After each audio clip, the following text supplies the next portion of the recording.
If you've ever wondered how to make those classic buttercream borders on your cake, watch this video to see just how easy it is. For stress-free cake tutorials and advice, be sure to click subscribe and hit that bell to be notified whenever I post new videos.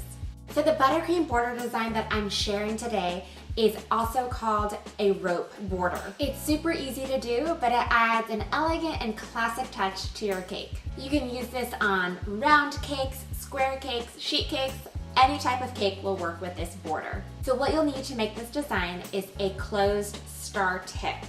I'm using a smaller tip today, but this works just fine with a larger star tip as well. I will put links below on where you can purchase these. To start off, you'll place your piping tip into a piping bag. Give your buttercream a good stir, then place it into your bag. You can also use whipped cream, ganache, whatever you'd like.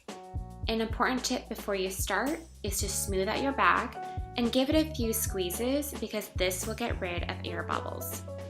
To make the rope border, place your hand at a 45-degree angle and you're basically going to create a sideways S shape. Once you're done with one, you'll create the next by placing the tip where the bottom curve of the S shape is and repeat the process. Apply gentle and even pressure all around, trying to make each shape as uniform as possible. You can also do this on the bottom base of your cake as well.